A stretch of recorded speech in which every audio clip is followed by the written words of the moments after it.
This was on the Reuters newswire on the morning of 9/11. Saudi dissident Osama bin Laden warned 3 weeks ago that he and his followers would carry out an unprecedented attack on U.S. interests for its support of Israel, an Arab journalist with access to him said Tuesday. Now listen as Dan Rather, on the morning of 9/11, while reading from that newswire, suppresses mention of the word Israel. A London-based Arab newspaper man said that followers of bin Laden warned 3 weeks ago that they would carry out what he called, and I quote him, a huge and unprecedented attack on U.S. interests. For whatever that may or may not be worth. His comments from that video. I can literally listen to Dan Rather change the line that came across the newswire over and over again. It never ceases to be amazing. What was he afraid of? Telling the American people the truth? Offending AIPAC? His bosses? Who is he to decide that mentioning Israel was not to be done? Dan, your job is to report the news, not dictate it. I know, I really caught Dan Rather suppressing the word Israel. This really is shameful that on the day of 9/11, he thought the first priority was to cover for Israel. I have since learned this. We find out how biased Dan Rather is. At this pro-Israel fundraiser, Dan Rather said that Israel gets unfair treatment in the U.S. press because, quote, Israel believes in freedom of the press and therefore allows more negative information to be available. Well, he made damn sure that the American people didn't hear it from him what the main motive was for the attack that they were enduring on the day of 9/11. The American people's right to know why they're being attacked came second to the primary concern of Dan Rather, which was to cover for Israel. I forgot about that Dan Rather clip. And I'm like Dennis. I just watched that over and over again in disbelief at such blatant suppression. That clip to me encapsulates everything about 9/11 and how it has been presented to the public. From politicians parodying, quote-unquote, they hate us for our freedom, to the suppression of the motive in the 9/11 Commission report. We can see key testimony from the 9/11 hearings that was omitted from the 9/11 report. The al-Qaeda leader wanted to punish the United States for supporting Israel. Atta was chosen as the emir, or leader, of the mission. He met with bin Laden to discuss the targets: the World Trade Center, which represented the United States economy, the Pentagon, a symbol of U.S. military, and the U.S. Capitol, the perceived source of U.S. policy in support of Israel. And we can see references to Israel in the staff statements prepared for the 9/11 report, and then we can see the word Israel omitted when that information is carried over to the 9/11 report. So what we ended up with was a 9/11 report that dramatically downplayed the main motive. It did receive brief mention on some pages like 147. On page 147, it is stated that the plotter of 9/11, Khalid Sheikh Mohammed, was driven to attack us not because of radical ideology, as Prime Minister Blair, because of U.S. support for Israel. Why are we addressing that? But it wasn't given the prominence that it should have been given, considering it was the main motive for the attack. And it left many readers without a clear understanding of what the motive was for the attack.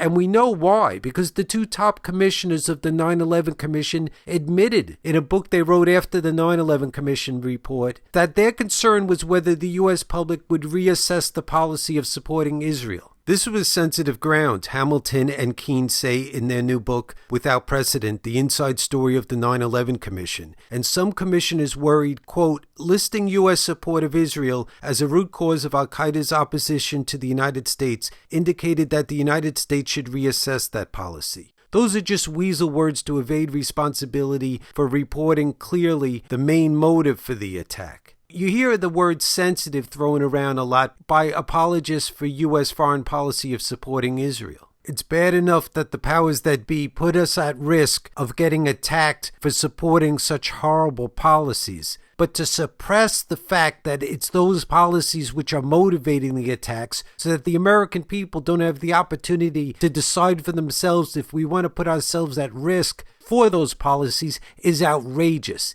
This is one of the most outrageous betrayals of the American people. We suffered the most painful and traumatic attack in our history, and we had people working before, during, and after 9/11 to suppress the main motive for why we were attacked. Friedman says he doesn't write for the foreign policy elite, but for his mom back in Minnesota.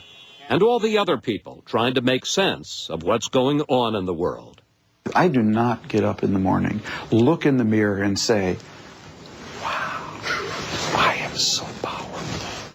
Thomas Friedman of the New York Times had been lying about the motivation for years before 9/11. After the 1993 attack, the first attack on the World Trade Center, Thomas Friedman had the audacity to claim there were no specific demands of the terrorists. Thomas Friedman, who works for the New York Times, should know better because Ramzi Youssef sent a letter to the New York Times which explicitly said, our demands are, number 1, stop all military, economical, and political aid to Israel. Number 2, all diplomatic relations with Israel must stop. Number 3, not to interfere with any Middle East country's interior affairs.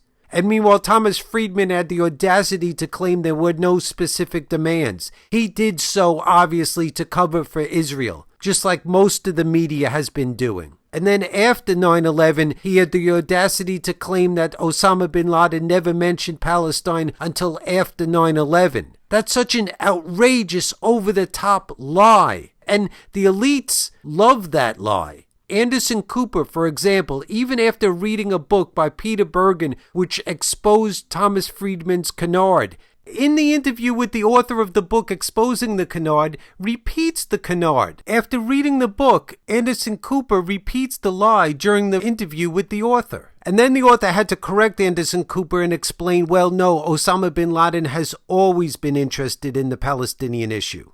We shouldn't have to take this anymore. I've been trying to use this platform to get this message out. We have to take this to the next level. Please use the YouTube tools to share this video with everyone you can. Everyone has the right to know why their lives are being put at risk. They have the right to know the full story about the motives for the attack on 9/11. See the links in the video description, because this video also promotes previous videos that mention other attacks which were motivated for the same reason. And the media has played the same game of downplaying, omitting, or lying about the main motive for the other attacks as well. To further that very mission of informing the American people about the motives for the attack, I think it would be great to establish an alternative 9/11 museum where we could talk about the motives for the attack. That would establish a very high-profile outlet to get what the powers that be in this country didn't want the American people to know. That would be a giant leap forward as far as publicity in order to counter the mountain of lies and the enormous insult to our dignity that has been perpetrated by the powers that be in this country. You should know that Dan Rather not only suppressed the main motive, but he planted the seeds for the cult of diversion that helps to also serve the agenda of keeping the American people from understanding the main motive for the attack. Please share this video with everyone you can using the YouTube tools below. The public discourse is being dominated by people who aren't honest.